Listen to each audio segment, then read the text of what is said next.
Vamos prosseguir para caminharmos em rumo ao nosso encerramento deste item. Mais um outro vídeo e nós encerramos. Joana está dando-nos um banho de estudos sobre o consciente, o inconsciente e o inconsciente coletivo. Mas vamos ouvir a melodia. Vale a pena. Junto com Jesus.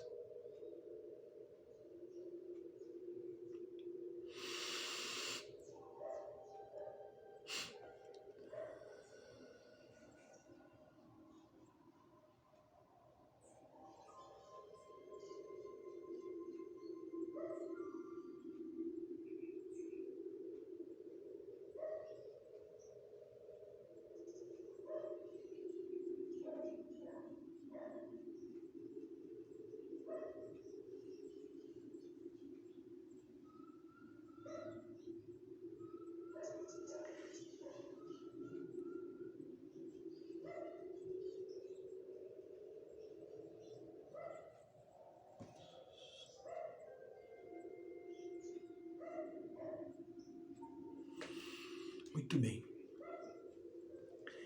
Joana citou aqueles elementos que se encontram nos meandros e que não foram do nosso inconsciente, que não foram bem trabalhados, como a insatisfação, a angústia, as fixações perturbadoras, né? Elas se manifestam na nossa vida, pondo no nosso campo emocional uma série de reações, como por exemplo, irritabilidade, mal-estar para consigo mesmo, desinteresse pela vida, ideias autodestrutivas e mecanismos de doentia expressão, formando quadros psicossomáticos degenerativos. Esses elementos, que são elementos que se encontram lá nos meandros do nosso inconsciente, nem sempre conseguem ser diagnosticados. Os médicos pesquisam e não encontram. Por quê? Porque são elementos destrutivos que estão prejudicando o funcionamento do organismo. Estão atuando em certas áreas do corpo físico e ocasionando distúrbios, distonias, né? Desajustes, desequilíbrios, muito comum e muito fácil de ser encontrado. Gastrointestinal, né? Gastrite, uma colite, uma úlcera. Entende? A pessoa não consegue, dor estomacal ocasionada pela úlcera, por causa do quê? Por causa dos desajustes emocionais que se encontram retidos lá no nosso inconsciente. Então, o que é preciso? Mergulhar no íntimo, acender a luzinha da nossa consciência, né? Que a candeia iluminativa para eliminar as trevas da ignorância.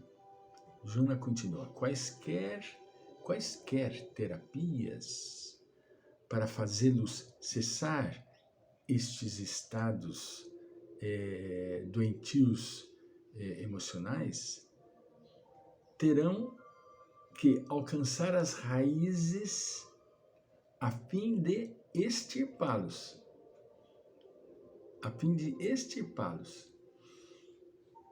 Liberando os núcleos lesados do psiquismo e restaurando-lhes a harmonia vibratória ora afetada. Veja bem, restaurando a harmonia vibratória ora afetada. Porque altera o processo energético da criatura, do ser. Entende? Então, ele vai simplesmente afetando pouco a pouco o sistema nervoso central, atuando no nosso corpo e, como traz uma distonia, lesando áreas do corpo, áreas mais sensíveis e nevrálgicas. Trata-se de uma experiência, segundo Joana, urgente, quão desagradável nas primeiras etapas, porquanto, a exemplo de outros exercícios físicos, causa um cansaço, desânimo, resultantes da falta desse hábito salutar, que até então, segundo Joana, vencida essa primeira fase, comecem a produzir leveza e rapidez do raciocínio, lucidez espiritual e inefável bem-estar. Elimina o conhecimento, ele é libertador. Nós não podemos esquecer disso. O próprio Cristo, há mais de 2000 anos, nos disse: conhecereis a verdade, e a verdade vos libertará. Entende? Por isso que esse trabalho de conhecer a verdade demanda sacrifício, porque a pessoa tem que sair do seu comodismo. Comodismo por quê? Porque o ego, ele faz com que a pessoa permaneça na zona de conforto, que ali é bom, ali ele está aquecido, tem a comidinha, as coisas estão na boa, entende?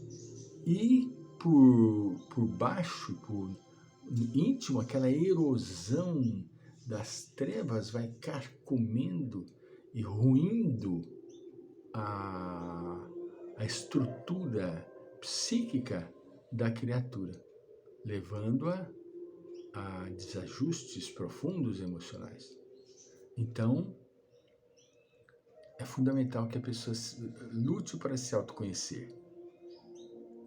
Continua Joana: cada vez que é vencido um patamar e superados os impedimentos castradores e de culpa, mais amplas possibilidades se apresentam, liberando o indivíduo dos conflitos habituais e equipando-o de legítimas alegrias. Porque, na verdade, um grande problema que pode ocasionar é que quando a pessoa vai mergulhando dentro de si mesmo e vendo o tamanho do buraco que ele ocasionou para si próprio, ele cria aquele complexo de culpa.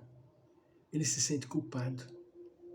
E, na verdade, não precisa sentir-se absolutamente culpado. Ele precisa se sentir, sim, feliz. Porque ele acordou do sono que ele se encontrava, da sua ignorância, sono profundo da ignorância, que era dominante, dominava-o e limitava-o, entende? Então, o complexo de culpa é muito perigoso, porque a pessoa engessa, ele não tem coragem de fazer mais nada. Se eu fizer mais alguma coisa, eu vou errar e vou me sentir mais ainda culpado. A vida, depois que ele começa a eliminar os seus conflitos, se lhe torna ideal. E a morte não se afigura desagradável por vivenciá-la nos estados de meditação, sentindo-se o mesmo no corpo ou fora dele. Veja bem, toda noite, nós morremos. Toda noite. Toda noite nós morremos.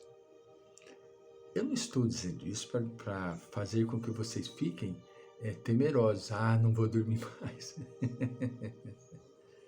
Não. Acontece que nós nunca nos preparamos para dormir. Preparar para o sono.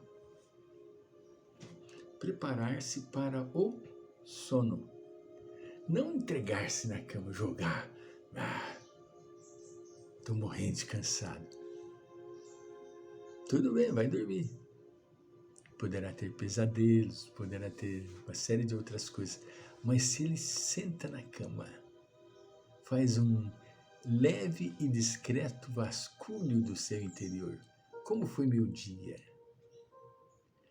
Como eu levantei? O que eu fiz quando eu levantei? Quantas foram as pessoas que eu abracei hoje, afetuosamente e carinhosamente? Eu abracei a minha esposa? Eu abracei meu marido? Eu abracei os meus filhos? E quando eu sentei à mesa, eu abençoei a comida que eu ia comer? Eu abençoei e agradeci ao Pai Celestial por este corpo que eu estou usando gratuitamente? Então nós vamos fazendo aquele vasculho e vamos nos conhecendo. O dia, ele passa a ser um dia mais tranquilo, mais leve, com mais atenção, com mais objetividade. A gente passa a fazer as coisas com objetividade, porque na verdade nós fazemos as coisas automaticamente. Muitas vezes nem sentimos o perfume de uma grama roçada, nem sentimos o aroma de uma flor, nem notamos a beleza de um pássaro. Ah não, eu estou com pressa, eu não tenho tempo.